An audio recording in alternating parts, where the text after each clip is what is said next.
Hi, everyone. Welcome to the Slavery Archive Book Club. We are here today for one more session. First of all, my name is Ana Lúcia Araújo. I teach at Howard University. And we have also our other co-hosts who are here with us, Jessica Marie Johnson, which I hope I can spotlight her. I also have Alex Hill, who is here, arriving, and Vanessa Holden, she's still not around, but she'll be here soon with us. Welcome to this session, and today we're very pleased to be here because we will be discussing this great book by Stefanie Hunt Kennedy, and it's a book that was published in 2020 by University of Illinois Press, titled Between Fitness and Death, Disability and Slavery in the Caribbean. And I will introduce Stefanie, she'll be giving to us a presentation, a short presentation. After that, all of you will be able to ask questions. If you are on YouTube, you can type your question in the chat. If you are here on Zoom, you can just raise your hand by clicking at the button of your screen in that session that says reactions. You raise your hand. If you are on video, your video will be spotlighted and it will appear on YouTube. If you don't have a video, or if you don't want to ask your question orally, you can always type the question in the chat, and you are going to transmit your question to Stefanie. Then let me introduce Stefanie Hunt Kennedy. Then she is an associate professor of Caribbean, Atlantic World, and Disability History at the University of New Brunswick. And she recently published then the book that we are discussing today, that is her first monograph. And she's currently then collaborating with Dr. Jennifer Barclay on an edited collection entitled Creeping the Archive, Disability, Power, and History. In addition to this, she is the primary investigator of the Anglo-Atlantic Slave Law Project. That is a website that will provide worldwide access to the British Atlantic slave laws from then the earliest comprehensive codes of the 17th century to the laws that governed then emancipation in the 19th century. And this project is supported by the Social Sciences and Humanities Research Council and has an anticipated launch date of September to 2022. Then now, Stefanie, we start then her presentation, and then we are going to be glad to take your questions. Thank you. Thank you so much, Anna, and thank you to Vanessa and Jessica and Alex for hosting this discussion. I'm delighted to take part in the Slavery Archive Book Club. It's been such a community building project in the midst of so much isolation. So I thought I would start by sharing a bit about the book, what it's about, how I approached the historical relationship between disability and slavery in the Caribbean, and what I think some of the interventions the book makes to both disability scholarship as well as slavery scholarship. So the book derives from my PhD dissertation, which I wrote at the University of Toronto. And I actually began my graduate career as a historian of metropolitan Britain, but I quickly came to question many of the silences around empire. And so I shifted my focus to the sugar producing colonies of the British Caribbean. And I immersed myself in the literature on Caribbean slavery, to play catch up. And because of my personal experience with disability, I was struck by the violent production of disability and the kinds of disabilities that enslaved people experienced through legally sanctioned punishments, disease and malnutrition, chance violence, and hostile labor conditions. Although historians have been discussing the violence that undergirded slavery for many, many years, there had yet to been a study that centered disability to better understand the particular forms of violence that slavery produced, as well as for thinking about the lived experience of disabled bondspeople. So before I set off on my first archival trip, I spoke to a senior scholar of Caribbean slavery in the hopes that he might direct me to possible source collections on disability in Barbados and Jamaica. And to my surprise and probably naivete, he was incredibly discouraging. He told me that I wouldn't find anything in the archive about disabled bondspeople. And more than that, he said that no one would be interested in, quote, disabled slaves. Well, this was just the fuel I needed. I knew that it would be challenging because, of course, there's no disability finding aids in the archive of slavery. But I discovered, like disability historian Douglas Baton says, that disability is everywhere in history once we begin looking for it, but conspicuously absent from the histories that we write. So the first two sources that really reassured me that I would find disability, that this project was, worth doing, that it was possible, were slave law and runaway advertisements. So lawmakers legally sanctioned disabling punishments, such as having one's foot cut off, ears and nose mutilated, etc. And these were just the punishments that were found in law. They did not include the many ways that slaveholders punished enslaved people privately and on plantation grounds.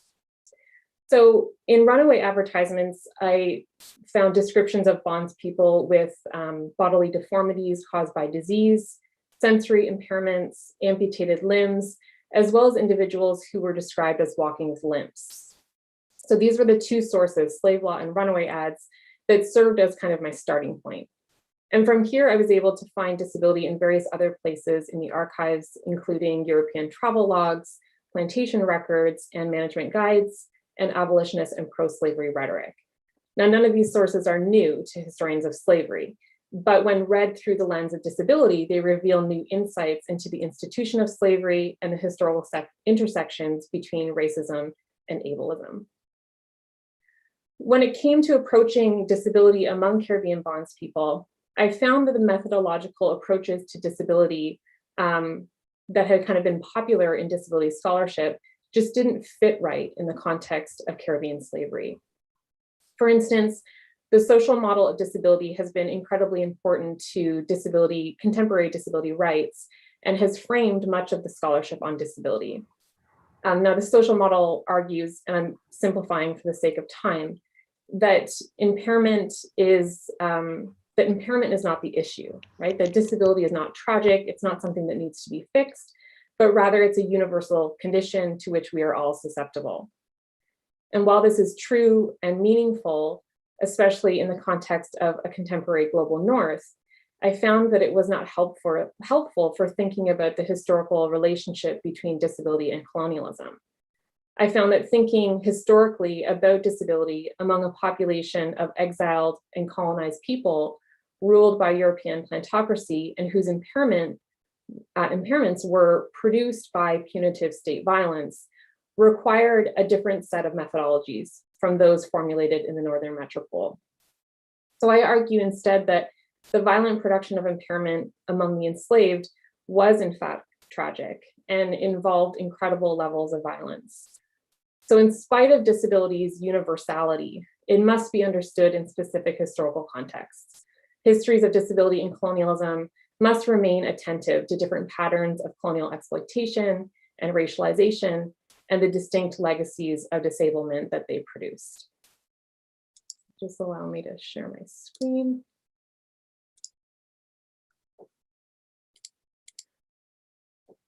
So I set out to answer the following questions. How does colonialism, specifically slavery, challenge the way that we think about histories of disability, race, and labor? In what ways might slavery and the expansion of the slave trade have transformed English understandings of supposedly defective bodies and minds in the metropole and the colonies?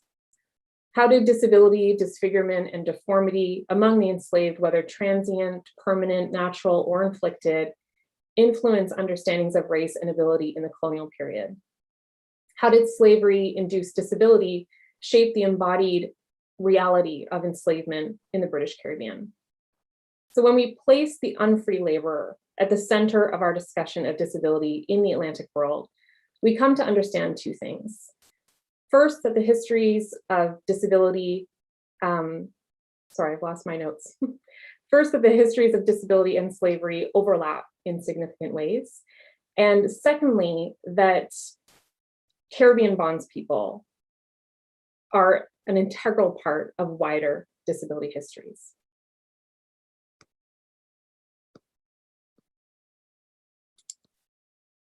So for those of you who haven't read the book, I thought I'd briefly summarize the chapters and their kind of main arguments and contributions. So in chapter 1, I trace the intellectual, legal, and anthropological processes by which the English transformed the concept of Blackness into a collective, inheritable, and racial monstrosity, a category of being that made Africans, and in particular African women, supposedly fit for servitude. In the early modern European imagination, deformity and monstrosity and the corporeal, deformity and monstrosity raised concerns about what it meant to be human. And these early modern conceptions of monstrosity, deformity, and the corporeal as physical signs of an inner goodness or sin greatly influenced colonial understandings of Africa and the New World.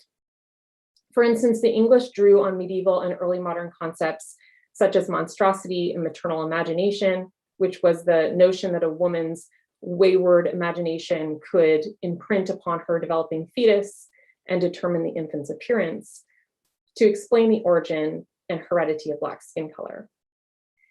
The English notion that Africans were monstrous and deformed beings suspended Africans in this liminal space between the human and the animal, enabling colonists to exploit Africans' humanity by enforcing forms of disablement onto the enslaved.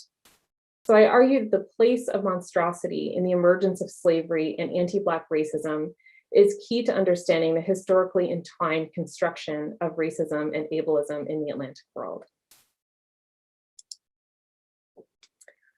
Through a close examination of British Caribbean slave laws, Chapter 2 argues that lawmakers always recognize the humanity of the enslaved and their power derived from their ability to see Africans' humanity and effectively disable it by treating Africans and their descendants like animals. Slave laws suspended Africans and their descendants between the human and the animal through disability-inducing laws. The slave codes of Barbados and Jamaica disabled enslaved Africans by limiting their mobility, freedom, and autonomy, and divesting them of political status. The laws also encouraged the physical impairment and disfigurement of captives by sanctioning punishments that disabled and disfigured, as well as by establishing a culture in which whites could punish bondspeople however they desired and with impunity. So my book shifts the conversation about the dehumanized object by centering the human, while showing how the conditions of slavery undermined the abilities of Africans. By showing how the discourses of disability justified slavery, the disabling conditions produced by slavery further allowed Europeans to bolster their own argument that Africans were suited for nothing but brute labor. These framings also set the stage for the reform movements of late 18th century abolitionists who viewed slavery as problematic, but were not quite willing to embrace Black equality. Depicting enslaved people in terms of disabled humans rather than dehumanized objects allowed reformers to elicit sympathy for fellow human beings without a commitment to include immediately into British subjecthood. In Chapter 3, I turn my attention to sites of slavery-induced disability: capture, forced march, imprisonment, and the Middle Passage, the slave market, and the plantation. At every level, Atlantic slavery inserted Black and African bodies into the emerging racialized world of transnational and imperial relationships as disabled bodies, supposedly unfit for anything other than the most brutal forms of labor. In this chapter, I challenge the implicitly Eurocentric timeline of traditional disability history which posits that disability in its modern sense emerged in the 19th century with European industrialization. I argue instead that the physical suffering faced by workers in industrial England followed on the suffering long endured by enslaved laborers on the Caribbean plantations. Plantation slavery was a necessary precondition for both industrialization and the emergence of modern concepts of disability and concepts and displays of disability. As C.L.R. James, Eric Williams, Sidney Mintz, and others have shown, the division of labor by skill, age, gender, and physical condition that characterize Caribbean plantations, together with the emphasis on discipline, organization, and timekeeping, made the production of sugar a precociously industrial and modern undertaking. As the first industrial workers, Caribbean bondspeople labored in factory-like settings where one's physical health was important, but was also at risk of serious decline due to long hours and dangerous work conditions. But unlike their free white counterparts, enslaved laborers continued to work under the threat of violence despite their impairments. Scholars of slavery have written a great deal about the disposability of enslaved bodies. However, through violent methods, slavery exploited but did not dispose of enslaved bodies until such bodies were utterly useless to plantation production. Thus, within the economy of slavery was a calculated effort not to dispose of bondspeople, but to keep them alive but suspended in the liminal space between fitness and death. In chapter 4, I look at the ways in which the bodies of enslaved people were portrayed in Jamaican and Barbadian runaway advertisements from 1718 to 1815. For this, I analyzed over 1,000 runaway advertisements, which revealed that enslaved people were debilitated in a variety of ways, discursively through law and legally sanctioned punishments, through work regimes and the material conditions of slavery, and psychologically through the trauma of enslavement.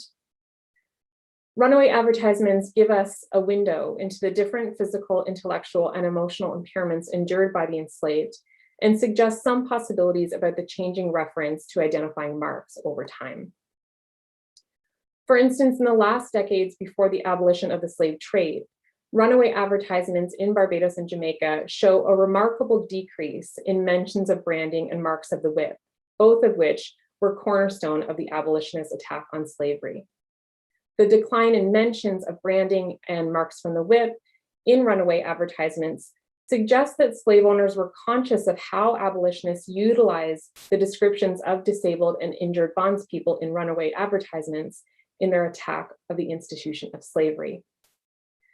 In this chapter, I also explore the ways in which enslaved individuals exaggerated their ailments or feigned disability altogether in order to negotiate the terms of their bondage, and in so doing, revalued disability in the context of Atlantic slavery. So masquerading a disability or severe injury provided bondspeople opportunities to move into less physically taxing labor positions. But fugitives could also use this to their advantage to evade identification and capture. In the final chapter, I explore the relationship between disability, amelioration, and abolition in the period from 1770s to the slave trade's legal end in 1807. The book calls to tension an underexplored aspect of British abolition, namely the distinction between human rights and humanitarianism that shaped English conceptualizations of Black citizenship in the world of the Haitian Revolution. Revolutionary emancipation from Tacky's War in Jamaica, 1760, to the Haitian Revolution, 1791 to 1804, gave rise to the gendered image of the armed, able-bodied, dangerous, and revolutionary Black man, exemplified by Toussaint Louverture on your screen, an image that circulated throughout the Atlantic world and haunted both pro and anti-slavery discourse. Anti-slavery campaigners emphasized in its place the figure of the broken, beaten, supplicant bondsperson, exemplified by the Wedgwood seal, as a way of envisioning a subject who, in her or his freedom, presented no physical threat to white society. The place of supposedly disabled and able bodies as the basis for competing modern ideas about citizenship was rooted in a sharp distinction between two models of emancipation: imperial humanitarianism and subjecthood on the one hand, and revolutionary human rights and citizenship on the other.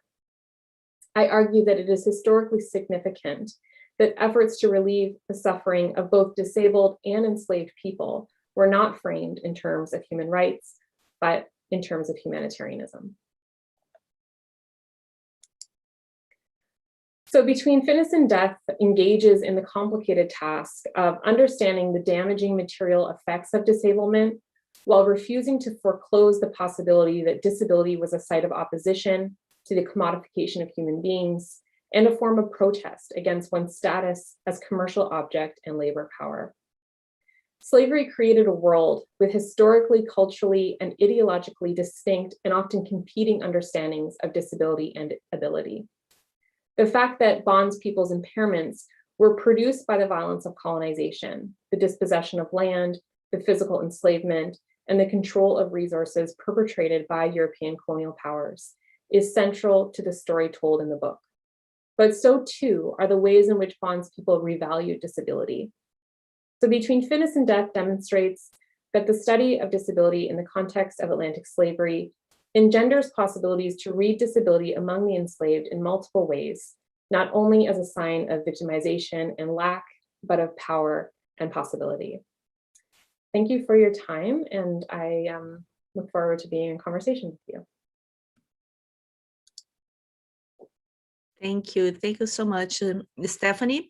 And I am sure that this is a very clear presentation. And for those of us, we know that some of you perhaps didn't read the book, then others read the book, then it's open for questions. You can just click on reactions at the bottom of your screen and then raise your hand. I have a number of questions, but I don't want to have all this in the beginning.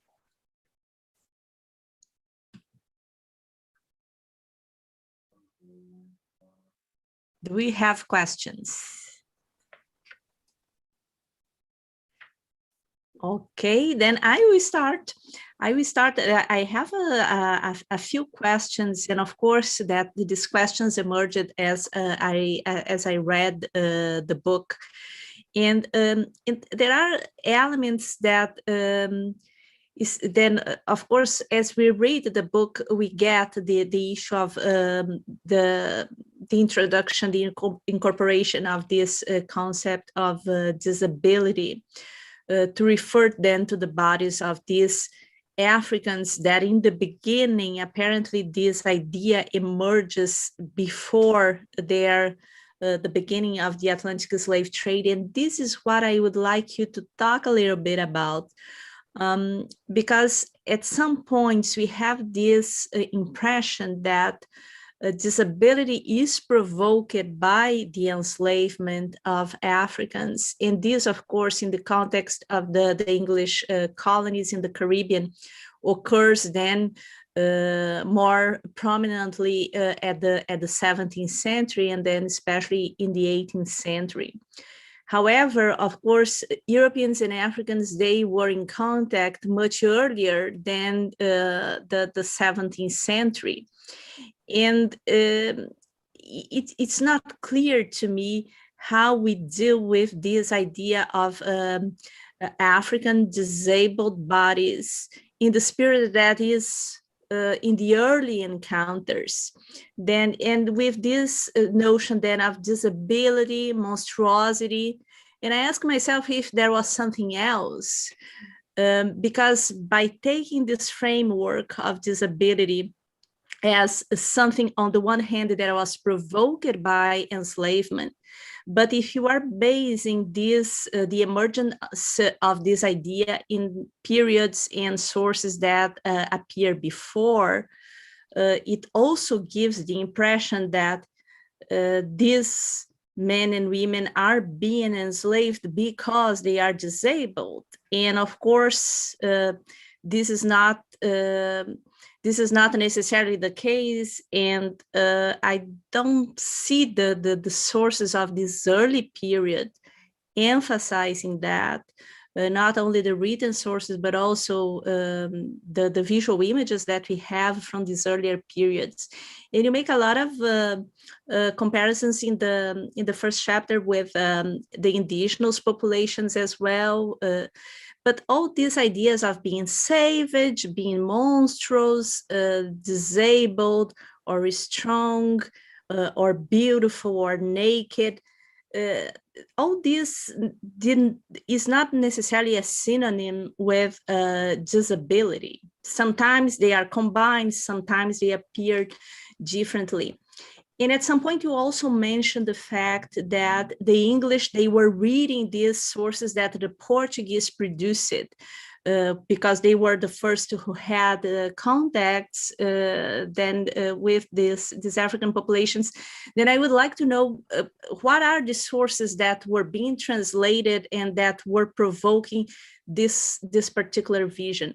And I ask myself, was this view of disability something that was specific to the English, specific to the Caribbean, and to these colonies, or if it was something that we can project everywhere where chattel slavery was established in the Americas? And I know that is a very long question, but we'll be able to develop a little bit longer, and if other people want to intervene. Thank you. Yeah, it's a great question, and really just highlights how complex those kind of early European and English depictions of Africans are, and that they're very multi-layered. But it also speaks to, some of the challenges that disability historians that look at the early modern period have, because of course, disability as a word didn't emerge wasn't in regular use until the mid-19th century. So, part of what we do as disability historians is try to find those kind of earlier kind of understandings of what we now call disability. And in the early modern period, that was, the concept of disability was really subsumed under these like deformity, monstrosity kind of categories. And of course, they were different than our modern concepts of disability. They were not necessarily tied to labor.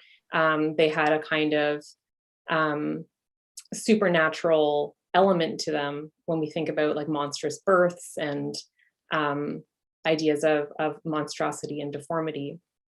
So, I think part of that is just is a question of language and how disability historians in the early modern period find disability in these sources, that we're not looking for modern concepts of disability, but instead looking for ideas of monstrosity and deformity. And I think, another kind of age-old debate is, when did these kind of racist, European racist ideas of Africans and their descendants emerge? And again, I would put myself in a camp that pulls it back, to even before the expansion of the English slave trade, that the English already had these kind of anti-Black prejudices in their imaginations based on the circulation of European travelogues. And while these depictions didn't serve to necessarily justify the enslavement of Africans, they certainly served to kind of mute opposition to the enslavement of Africans in the Atlantic world. So I'm trying to think, because that was a big question. I'm trying to make sure that I kind of touch on everything that you said. So it's not necessarily that Europeans were portraying Africans or seeing Africans as what we would consider disabled, because the part of what I try to argue in the book is that ability itself has a race history. And for Europeans, there was this perception of Africans as in some way incredibly able, right? Hyper able for instance, brute forms of labor, but yet in some other ways morally and intellectually depraved or disabled, and therefore kind of fit for that kind of labor. So it worked on both a kind of discursive level, but also a material level. So those kind of discursive and representations of Africans as supposedly monstrous and deformed, then, work to justify the actual real world, real life, physical disabling of enslaved people on Caribbean plantations. Thank you. Thank you so much. You have other questions? Do we have, I am not seeing any other hands. I have this, then, and I will come back. Thank you so much, Stefanie. Let's see here if I can. I think Tessa has a question. Okay, I have I spotlight, and okay, you can just unmute yourself, please. Great. Thank you so much. Thank you, Stefanie, for sharing your work with us. This is really fascinating to get this really in-depth look at something that we realize is so pervasive in the study of slavery or in experiences of slavery, but I haven't seen it kind of highlighted and explored in this way before. And so for me, it was an incredibly thought-provoking and difficult, but wonderful text to kind of think with. And to that end, my question is about the newspaper ads as a particular kind of textual source. I was really struck by the point that you made, both here and also in your Slavery and Abolition article, about how those who were trying to make claims on runaways admitted the extent of their violence or didn't over time. So as you said, like in the last few decades before abolition in the British West Indies, you saw this marked decrease in references to things like whipping and branding. And I was particularly struck also by the passive language that was used. Mm-hmm. So like bore some marks from a former injury. And I was wondering if you saw a change over time in terms of the distance that enslavers tried to create between the violence that they inflicted on enslaved people and the way that they were willing to admit that in textual sources. Is there an increase in passive language? Is there an increase in kind of trying to pass the blame for this violence onto others? Thanks. Thank you. Yeah, and sorry, Tessa, just to be clear, do you mean in other sources or particularly in runaway ads? Really in anything, like if there is this change over time in terms of like admitting to violence, I guess. Yeah, I mean, certainly in runaway advertisements, the Slavery and Abolition article, I have those kind of pie graphs which are, first of all, kind of, there's so many challenges to trying to categorize disability in runaway advertisements because, again, they overlap. So for instance, like a deformity caused by the chiggers could be disabling, and it could also just be a deformity, so it could impact someone's gait, but it might not, right? So it was difficult to categorize some forms of disability. But branding and marks from the whip were quite easy because they were often admitted to, right? Slave owners would say has the marks of a whip.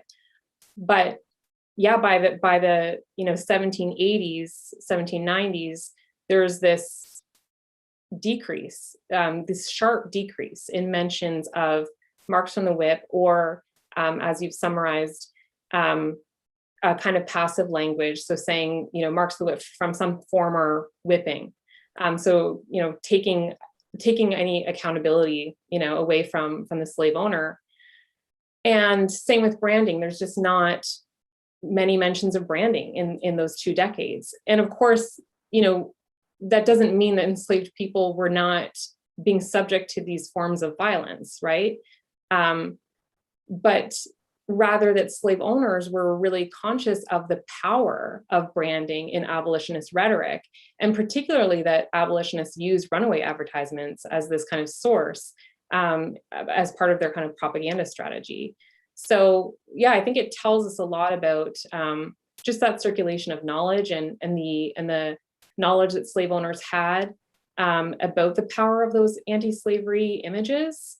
And we know, like from those runaway advertisements, that there were still there was still violence, right? Enslaved people were still being described as having suffered from violence, but it's not clear in those, it's less clear in those decades that where the violence came from, right? That it was purposeful or accidental or, labor induced, etc. Thank you. Thank you so much. I don't know if you have any questions here. We have a question on YouTube. Then I would like to read it. Okay, let me just see. Okay, here we go. The question comes from Katie Lewis, and she is asking, can you talk about the concept of disability induced by violence against slaves by enslavers and the idea of Black people not being able to feel pain? Oh, yeah, that's a great question. So, a big part of Between Fitness and Death, a big part of what I try to do is to kind of trouble some of the narratives of disability history, as I said in my presentation, by showing that, we have to, when we're looking at disability that's been produced by colonization, that's been produced by punitive state violence, that requires a different kind of set of questions and methodologies, et cetera. So in terms of what those disability, induced slavery-induced disabilities looked like, they could be, as I said, legally sanctioned. So punishments such as like having one's foot cut off, but plantation records and diaries, slave owner diaries, et cetera, show us that enslaved people suffered, really sadistic punishments. I think one of the most important things about slave law is not necessarily these legally sanctioned punishments, but often that line that comes with the third offense, at least in the Barbados and Jamaican laws, that says that the slave owner could punish however he thinks meet to inflict, right? So in other words, however the slave owner wants. And because enslaved people were punished privately on plantation grounds, it meant that there was no, there was no one to kind of police whether an enslaved person, whether a slave owner, followed the law, whether they gave 39 lashes or 139 lashes. And, many historians of Caribbean slavery have really touched on this aspect of slavery and, particularly how violent these societies were. And in terms of the European notion that enslaved people did not feel pain, I mean, we see this in particular with enslaved women giving birth, right? This Edward Long, Jamaican planter in the late 18th century, argued that African women did not feel pain in childbirth. And, again, kind of these kind of arguments work to, kind of trivialize the pain that was involved in slavery, these kind of legally sanctioned punishments, the chance violence, et cetera. I didn't engage with any sources that argued particularly that enslaved people didn't feel pain through, these kind of purposefully violent acts, or how that related to their understandings of disabling the body. So I can't speak to that specifically, but it is a very interesting, intriguing question to think about those kind of connections for sure. Thank you. You have another question coming from Adriana Chira, and I will just spotlight her. Hi, thanks for having me here. I'm really excited to be able to finally make it.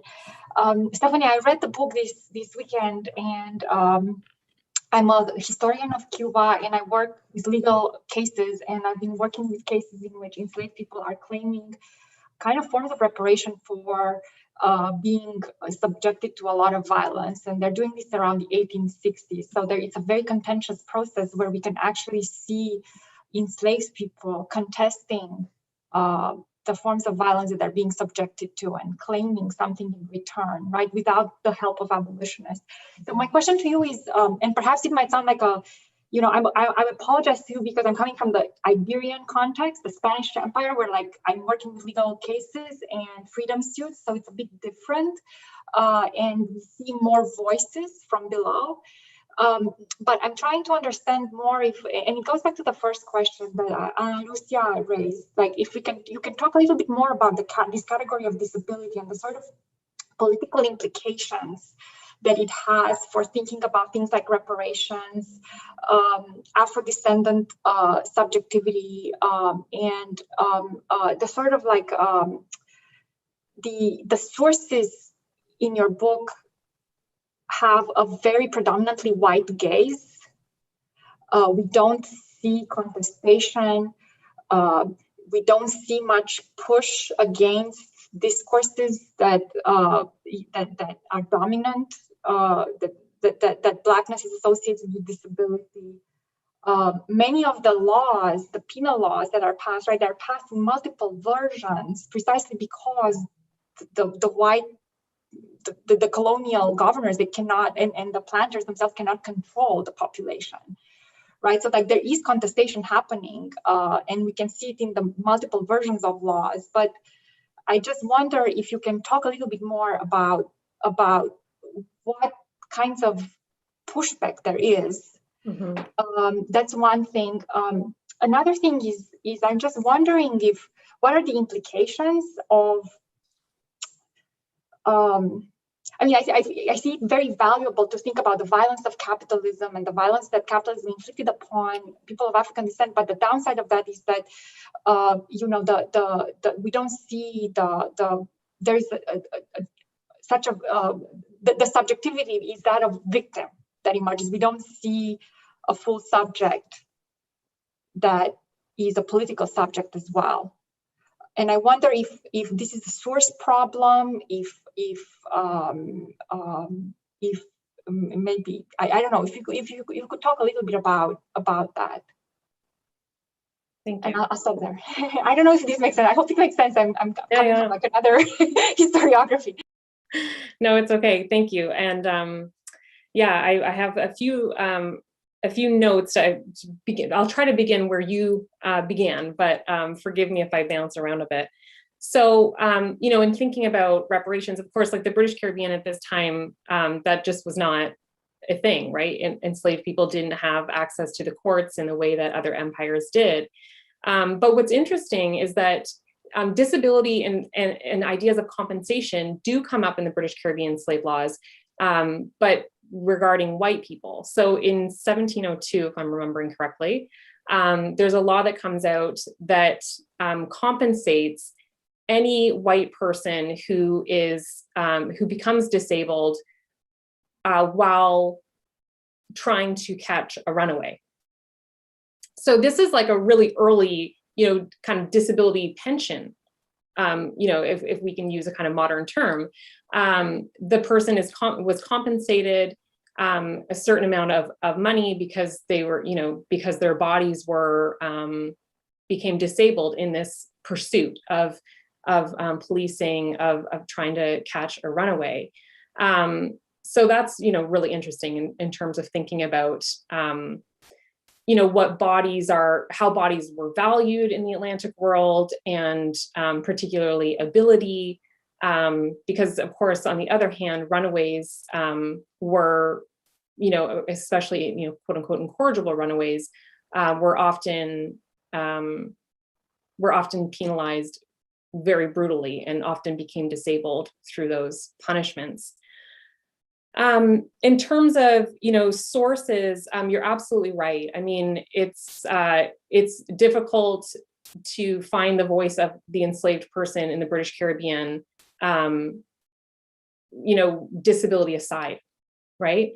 And so, you know, what I tried to do in the book, this is why I use narratives like Mary Prince, even though the majority of my sources come from Barbados and Jamaica. But I engaged a lot with Mary Prince because these sources are so precious, right? The Caribbean doesn't have WPA records like the States does.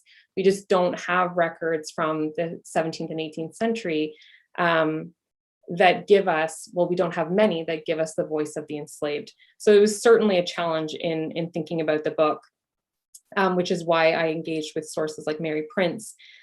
And but also tried to, resist those sources by looking at the ways in which enslaved people revalue disability. So for instance, like OBIA practitioners were often had a disability, and that was seen as kind of giving them more spiritual access. And then runaway advertisements show the ways in which disabled bondspeople, or bondspeople in general, kind of used disability to evade capture by either, sometimes they would say things like pretends to walk with a limp, or, has a particular scar but covers it with a handkerchief. So using these kind of ways to masquerade their disability to empower them, right? Or to feign a disability. And disabled people or bondspeople also did that on plantation grounds to get out of less, to move into less physically taxing labor positions. So in those ways, we can see disability not just as this category of victimhood, but also of power, of the way in which disabled bondspeople used it in an empowering way.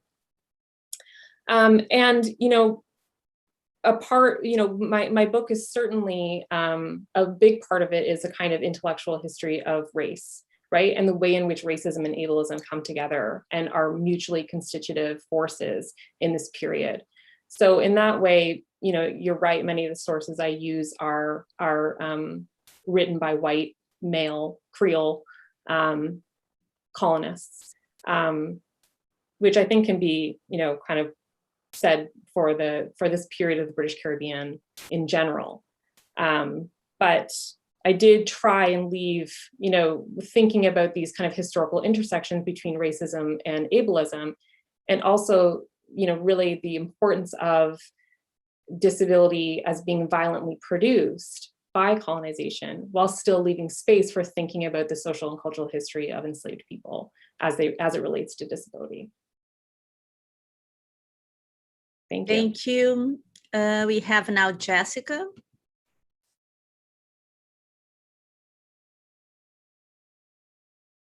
Hello. So I have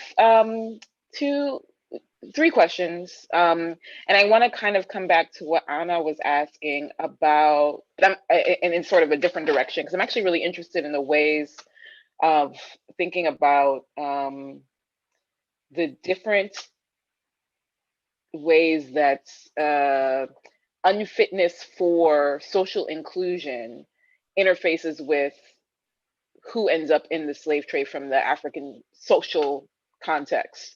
So thinking about, and I feel like this is in some ways, Anna can correct me, I feel like I see this more in sort of the later 18th and the early 19th century of the slave trades from the continent, where folks who are criminals, who are adulterers, who are also, deemed to be in some way not assimilable into the polity, end up being pushed into the slave trade. And I wonder about the ways that troubles and deepens ideas about disability as a framework, and trying to think with this idea of like where disability comes into sort of a conversation and has a history that itself is sort of situated in its relationship to the emerging slaveholding empires of the Americas, but is not necessarily like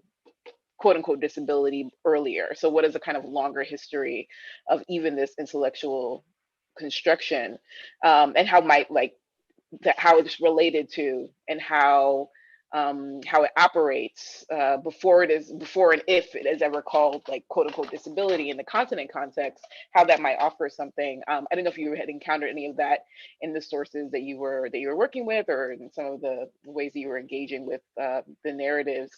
So it's one question. Another one is, I'm really interested in the Runaways chapter. I thought that was really fascinating, and thinking about, like it's we don't have enough that kind of just goes through and gives us, in a lot of ways, a corpus of material that looks at those ads and the descriptions from the context of what we might, today call disability. And I was wondering if there are ways you had been thinking about how the ads, create their own kind of ontologies of gender, or racialized gender, or gendered race and age, as well as, and how those also interface with what becomes bodily or psychological difference in this world. Somewhere in here is also, in between these two questions, also a question about ways that particularly the kind of mental, the conversations about mental capacity, wellness, differences, also is a kind of question about different relationships to brain and consciousness and spirit. And I didn't know if that was also there. And the last question is about whether ways that this work fits into ways you're interfacing with Black disability studies scholars. I'm thinking of Semi Shock, Terry Elise, Izetta Mobley, and others who are having this conversation in a similar time period, or thinking about Blackness and disability studies, and how those things actually come together in critical and also tense ways. So thank you. Thank you. Great questions.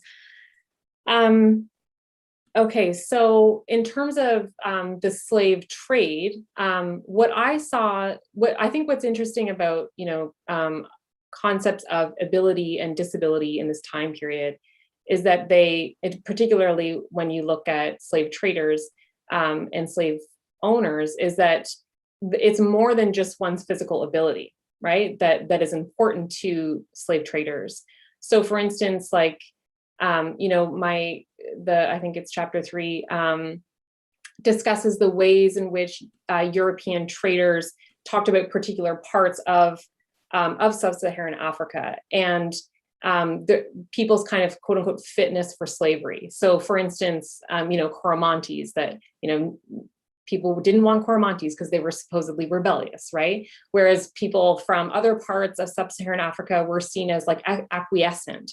So ideas of fitness are not just related to the body, but one's supposed, acceptance or servitude, right, to slavery. And so this is the way in which Europeans kind of talked about fitness and ability to slavery, fitness for slavery, that it wasn't just about bodies, but it was also about minds. And there's also, traders who speak specifically about intellectual disability, or, what we would call psychological disabilities. There's plantation management guides that say, be careful not to buy an enslaved person who looks foolish at you, or who is kind of mad, or, so there's multiple ways in which those ideas of fitness kind of operate. In terms of the runaway advertisements, it's a great question, and something that I should definitely give more consideration to, the ways in which runaway advertisements kind of created, as you say, these kind of ontologies of race and gender. I mean, I'm thinking back to some of the advertisements that really struck me. There's one in particular, I'll say kind of in general that enslaved women in runaway advertisements were often described in ways that, we can trace that kind of European perception of African women's bodies, and even just the exposure of their bodies is found in runaway advertisements. So, but, referring to African women's breasts as, elongated, or, there's one, I'm forgetting her name, but there's one runaway advertisement that describes an enslaved woman's body, in ways that would most often be covered with clothing, which tells us a lot as well. But then says something like, her hand is hard from working with the hoe. And in that way, it kind of again, normalizes, naturalizes her supposed ability or fitness for enslavement and hard labor. So I definitely think there's things that we can glean from runaway advertisements that directly relate to your question, Jessica. And I'll definitely be thinking about that further. Let me see. Oh, and in terms of scholarship, I mean, for this book, I was particularly inspired by Nirmala Aravalli's work on disability and slavery. I think I quote her several times throughout the book, and her theorization of the relationship between disability and racism, and those kind of connections between racism and ableism during the expansion of the slave trade and slavery were, I mean, really critical to how I was kind of thinking through these connections as well. So that's who I would say most inspired the work in terms of disability scholarship. Thank you, Stefanie. Jessica, do you have a follow-up? No, I do not, no. Okay, then I don't see any questions, anybody raising their hands, not on YouTube, but you have a question by Izetta Mobley, and she is asking the question in the chat. As people are watching on YouTube, I read the question, even if Stefanie, she can see it as well.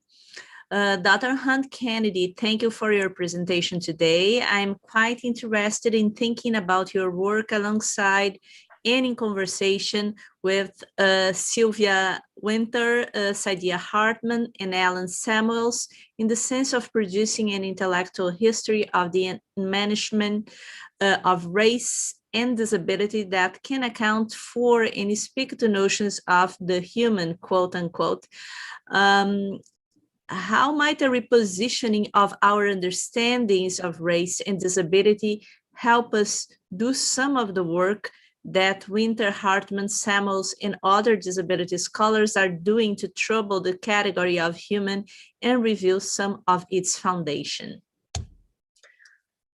Thank you for that. That's another great question. I mean, I think that, it's often said that slavery was, an institution that dehumanized. It was a dehumanizing institution. But I think when we take a disability lens, we actually see, and this goes back to our earlier conversations about the concept of monstrosity, that systems of mass slaughter like slavery actually kind of function and justify that form of slaughter and genocide on a kind of anthropological ambiguity of the kind of human category. So it's not necessarily, that slavery dehumanized. Like if we look at slave law, there's a constant recognition of enslaved people as humans, right? There's a certain, crimes that only enslaved humans, people could commit. And yet that the power rests in that ability to recognize that humanity, even when we think about, reproduction in the Caribbean, women's reproduction, but then disable it. And so, what I try and show in the book is that enslaved people were kind of, particularly in chapter 2, were kind of suspended in this liminal space between the human and the animal. And in that space, disability kind of functioned, thinking about the concept of monstrosity, to kind of to position enslaved people, Africans and their descendants, in that position. So I will say also that I am interested in this category of the human and the ways in which race and disability kind of trouble that category or make us rethink that category. I also recognize that it's a really slippery slope, that we need to be really careful when we're thinking historically about the category of the human, and to ensure that, to ensure that we're not suggesting that the human itself is a kind of category that can be up for debate, right? Like it has these kind of implications, political implications, social implications that we need to be really careful with. So, but it's something that I'm definitely interested in. And in chapter 2 in particular, when I looked at slave law, you know, that kind of question of the human and the way in which race and disability challenge our perceptions of slavery as a dehumanizing institution, as well as challenge our understandings of enslaved people as this kind of, or Europeans' perception of enslaved people as kind of ambiguous. And I'll also say that, you know, when we skip to the late 18th century with people like Philip Thickness and Edward Long, these like, you know, incredibly precociously racist people who start writing in the late 18th century, we see that category of human shift again, and become even more explicitly tied to this notion that Africans were more akin to animals than humans. So the kind of the category of the monster, this kind of fantastic category of the 17th century, kind of goes away, and in its place is a more, you know, quote unquote scientific, pseudoscientific exploration of the category of the human as it relates to, you know, speciesism. That's a great question. Thank you. Thank you so much. We have 2 questions, one coming from Joe Reedy that I will spotlight him, and you have another question in chat. Joe, you can just go ahead, please. Okay, thank you, Anna. And thank you, Stefanie, very much. I read the book a month or so ago, and I was extremely impressed by it. And the conversation tonight is very inspirational as well as informative. So here's the question that I have. You may be familiar with the fugitive slave narrative that dates from the 19th century United States by a man called John Brown. Are you familiar with that one? I'm not, sorry. Definitely. Okay, all right. So I won't go into a lot of detail, but to make a long story short, he was enslaved. He was originally from Virginia. He was enslaved in Georgia. He had a very brutal master. And then he was sold to a physician who made him the subject of various experiments. So literally, John Brown became a human guinea pig for his master's experiment.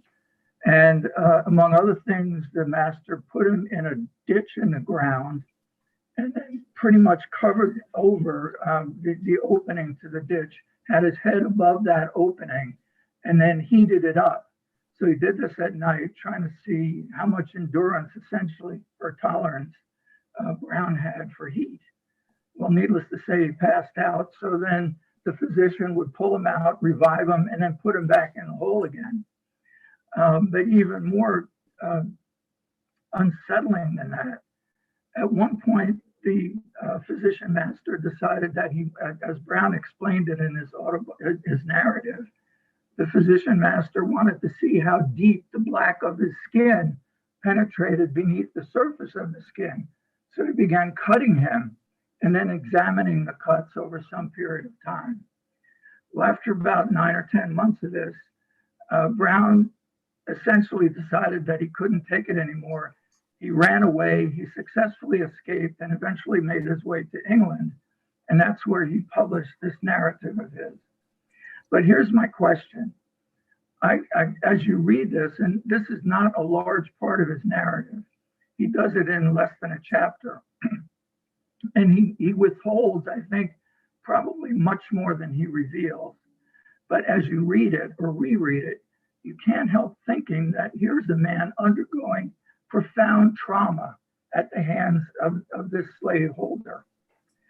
And when we think about the other kind of slavery-inflicted, debilitating punishments, amputation of a hand or a foot, this notion, again, kind of crosses my mind about the traumatic effect that would have had on somebody. So this is not like, shall we say, some sort of disability that is from birth, in which case a person might live with it their entire lives. This is something that is being inflicted, often in very dramatized, if not over-dramatized settings, that could not be read, at least in my view, and much less from the person enduring it, as profoundly traumatic. So my question is, where does this extra layer of traumatic disability, so to speak, factor into the conversation between, shall we say, natural or from birth disability versus the kind of disability that you're really focusing on that really is slavery produced? Yeah, thank you for that. I mean, I do, I kind of skim the surface, I'll say, of looking at the kind of psychological traumas of slavery. But there's scholars who have done far more of that work. I'm thinking off the top of my head of Shawande Mustakim and Vince Brown and Saïdja Hartman. But I think this is definitely something that we need to keep in mind when we're thinking about disability, is that there are invisible disabilities that might not show up in the archives. Sometimes they do. So for instance, there's runaway advertisements that describe enslaved people as having marks on their neck from where they tried to kill themselves. So there are moments in which we see that kind of psychological trauma. Or even Mary Prince's narrative that I engage with, she describes the trauma of being separated from family, and even the trauma of like witnessing other people's torture, as you've just described. One of the great lines, I think, in Mary Prince as it relates to disability is, she describes this man, Daniel, who was old and had a lame hip, as she calls it. And he was brutally beaten by the slave owner. And she says, in him, we saw each of us, our own lot, if we should live to be so old. And so it gives us insight into thinking about not only just the physical disabilities, but the way in which the traumas that enslaved people witnessed and experienced every day. So I definitely think that there's a lot to be said on that. And I do think that the study of slavery is shifting. I think more and more people are asking these questions, these questions about trauma, about grief, about kind of that which we don't, that which that is not obvious necessarily in the archives. It's not born on the skin, but is more felt psychologically, emotionally, etc. So it's definitely something that I had in mind when I was looking at the archives and at the sources, but it's not always so obvious. I think we have to do a bit of responsible speculation when it comes to some of these invisible disabilities. Thank you so much, Stefanie. We have a question that is in the chat, and it's long. I will read, but you can take a look as well. It's coming from Jamie Gamel, and he says, I have a couple of questions about chapter 1. He asks, would you be able to talk a little bit about how your argument about monstrosity builds or differ from that made by Jennifer Morgan in Laboring Women in chapter 1? My second question concerns the ways your intellectual history of race is tied to the social reality of 17th century England. And this is a little bit what I already asked in the beginning. You make a brief reference to African people and people of African descent in 16th and 17th century England, page 21. Thinking with Cassandra Smith's work, Black Africans in the English Imagination, do you think these documents were shaped by interactions with African people and people of African descent in England? If so, how? Thank you. Thanks for that, Jamie. So yeah, I mean, chapter 1, Jennifer Morgan and Catherine Molyneux, Kim Hall, Roxanne Wheeler. I mean, there were many scholars who influenced that chapter and that I'm very indebted to.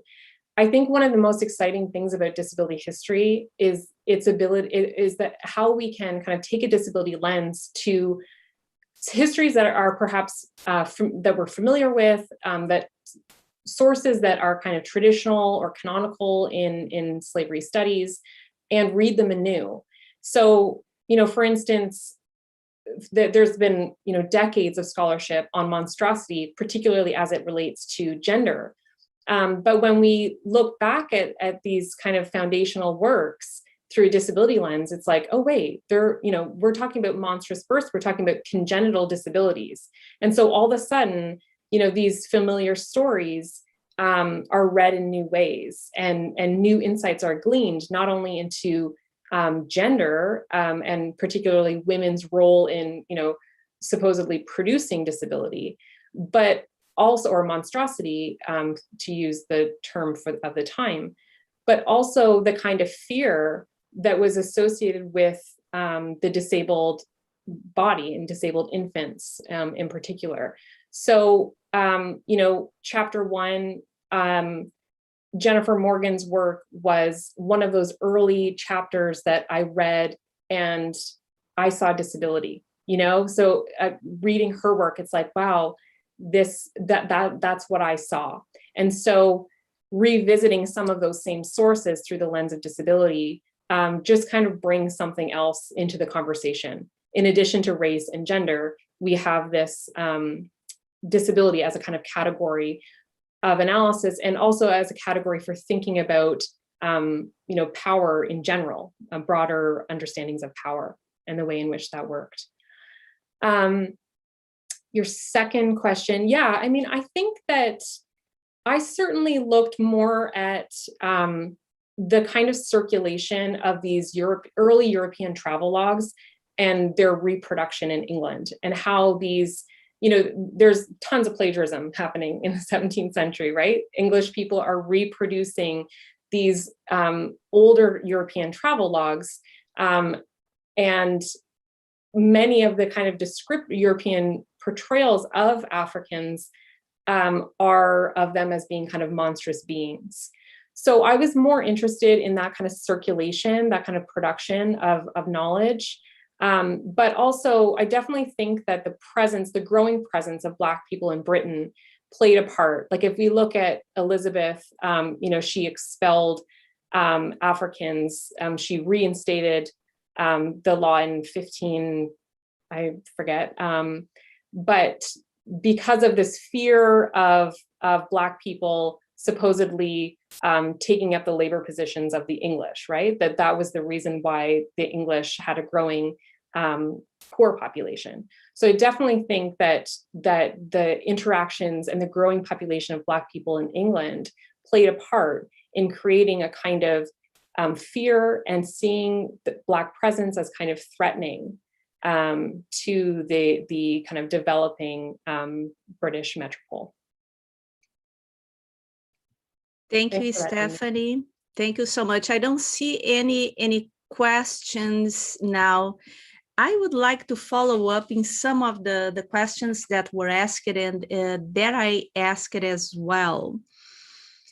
I have to confess that I struggle a little bit with the framework of disability. I think that the framework works, but I think that there is a sort of danger here, that is to see everything as disability. Then trauma is disability, characteristics assigned by the slave merchants on enslaved people, for example, like Coromantee that was mentioned as a disability, scars are disabilities. Then this is the element that I would like you to detangle for us to have a more clear idea in terms of what is able and disabled. One of the problems, for example, that I see not in the sort of framework, but the problem of the label disabled and disability is that sometimes, for example, the Africans themselves, and when you say Africans and Europeans, and we do not say which Europeans we are talking about or which Africans we are talking about, there is a tendency here to sort of wiping out the particularities, the differences, and the changes in time, because we talk about the disability in 21st century, then these categories, they change, and they were also important for Africans. Because Africans were the players, important players in the Atlantic slave trade before even the English arrived in the coast, on the coasts of Africa. And we know, for example, that from sources that include then, of course, reports by European traders, also by then ship captains that left narratives. There were also, the Africans also had a view in who was fitted or not to be sold. And when people took several weeks, months to arrive on the coast to be sold, there were those who would be rejected by the merchants and even by the slave traders. And this included, for example, people who were old and people who were disabled. Disabled in the sense that they had some kind of then missing limb or something like this. You also have in the sources in the Americas, and not necessarily in the English sources, but Spanish sources, for example, in what is present day Colombia, then in Cartagena, then specific merchants who were specialized in taking people who were almost dying or people who were considered as mentally ill and selling them anyway. Then these other actors, including the Africans, they had a certain view of what could be disability. But I think that what I resist in terms of the approach of disability is to see a disability everywhere, and the danger also that by doing that, we are sort of reinforcing this discourse that is the discourse of damaged. Then whatever happened with these people, they are damaged because they were already damaged before they were enslaved, because the enslavers saw them as damaged. They were damaged after, physically and mentally. And there are even some kind of damage that is made against them that nobody can see. Then I ask myself, what kind of agency we have. And in the book, the agency that is highlighted is rebellion. But still here we continue in this opposition between the victim and the sort, on the one hand, we can be victims or we can be rebels. And the rebel, of course, appears in the book then in the 18th century with the Saint-Domingue slave rebellion. But you have rebellions starting in the 16th century and in the very Caribbean. Then I would like you to discuss a little bit about this. And one of the things that I ask myself also is about the title of the book itself, because the title of the book, you use fitness. That is not a disability, but most of the discussion that you are having is about disability, which is a concept that I have confessed that I have some kind of resistance. But of course, this is not the scholarship that I work on. Then I would like you to develop a little bit more. Sure, thanks. And I'll try and do. I'll try and kind of frame some of the broader questions that disability historians ask in terms of the history of ableism as well as disability.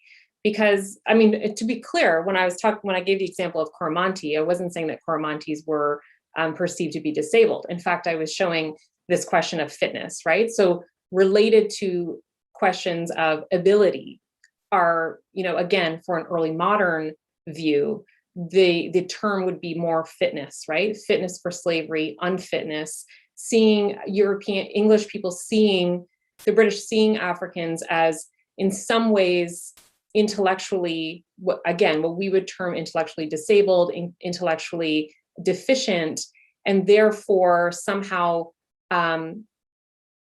fit for certain forms of labor and servitude. So connected, definitely disability is the term in which that we would use today. But in the early modern period, it's far more a spectrum of fitness, especially when it's tied to labor, like slavery. So, in terms of your question about the slave trade, I mean, I do discuss, just as you say, that when African ships were moored on the coast, sometimes enslaved people's disabilities were kind of discovered in those months waiting for the ship to fill up. So for instance, there's a story of a person whose epilepsy was discovered and they were rejected. There's another enslaved person who was discovered to have a lame arm and they were rejected from the slave ship. So, it's at different points in which one's fitness for labor is kind of found. And of course, slave traders had different understandings as well of this of fitness, because they were, they wanted people to survive the Middle Passage, right? Whereas slave owners in the Caribbean, the ideas of kind of ability are challenged in the plantation system, because enslaved peoples were really just worked until they could no longer contribute to plantation production. So while their market value as a laboring commodity decreased with disability, it didn't necessarily mean that their value on the plantation as laborers decreased. So there's, so for instance, like watchmen were often old, elderly people and were had sight impairments, right? And so they entered into that labor position, particularly because of those, what we would see as impairments. But in those ways, in the context of 18th century British Caribbean, somehow that wasn't considered a disability in the way that we would consider it. So this is what I'm saying about disability has to be understood in specific historical contexts. What is disability in one historical period will not be the same in another. And so in a similar way to histories of gender, of race, disability also, it changes in certain historical contexts. And I would say, to your concern about disability as a category, I think some of that speaks to our own contemporary understandings of disability as damage. I mean, disability is not damage. It's not tragic. It's not something. But our many people's associations with disability are linked to those understandings of impairment in the body and the mind. So I think, part of what disability historians are trying to do is to show the way in which ableism, the history of ableism, and in particular, this book tries to show how ableism and racism really work together in this period, that it wasn't just about ideas of race, but it was also, the British were also constructing Africans and their descendants in the British Caribbean as having particular corporealities that we would now link to understandings of disability. Thank you, Stefanie. I don't see, there is a question that I think that I saw on YouTube. Do we have any questions here on Zoom? I have then a question from Rashida Bell, who is a Howard University PhD student. And she asks, hello, Stefanie, have you seen connection between the categorization of monstrosity towards Black people, specifically Black women, with the onset of scientific racism? Can you repeat that? Yes. Have you seen connection between the categorization of monstrosity towards Black people, specifically Black women, with the onset of scientific racism? Mm-hmm. I know from where she's coming with this question, but I think that perhaps in the book we have discussion on that, in particular regarding women, but I would like you perhaps to engage. Yeah, so what I found is that by the late 18th century, when these kind of early, scientific racism, racist pieces are coming out, at least in the British world, that the category of monstrosity really kind of dies out. Like it's not so much of a category to explain or to justify Africans and their descendants, oppression. But I think if we look back, we can trace that as a history, as a developing kind of anti-Black racism that kind of begins with this category of monstrosity and then develops more into this question of that has more to do with speciesisms. So, the kind of British assumption that Africans and their descendants were more akin to animals than humans. That's kind of how I traced it in terms of thinking about these categories of as they relate to disability and race. Certainly in the early period, the British perception again that African women were somehow the kind of bearers of this monstrous race. I think that we can see the way in which that kind of discursive idea leads to a more material consequence. There's a kind of like generational link between that concept and the principle of maternal inheritance that governs British Caribbean slave societies, that makes slavery itself an inheritable status. And so all these things kind of connect, but then by the late 18th century, it's interesting too, because anti-slavery advocates actually take up the language of monstrosity and kind of turns the concept on its head by referring to slavery and slave owners as the monsters. And it's at that moment that thinkers like Edward Long and Philip Thickness kind of move away from perhaps a more early modern 15th, 16th century idea of monstrosity and start talking more about species and these categories of human and animal as they relate to, supposed intellectual ability as well as one's body. Thank you, Stefanie. Any more questions? I am not seeing questions here from YouTube. Let me double check. No more questions from YouTube. Do we have any questions here on Zoom? I don't see any. Then we are going to conclude here. Then let me just thank once again Stefanie for joining us. The book that we discussed today is titled Between Fitness and Death, Disability and Slavery in the Caribbean. The book was published by University of Illinois Press in 2020, and the author is Stefanie Hunt Kennedy. And I would like to thank Stefanie for joining us once again. And of course, thank all of you who are here on Zoom or also on YouTube. And I would like to invite you to one more session that we're having this Saturday. And the book is the book by Cécile Froment, edited by her, titled Afro-Catholic Festivals in the Americas, Performance, Representation, and the Making of Black Atlantic Tradition.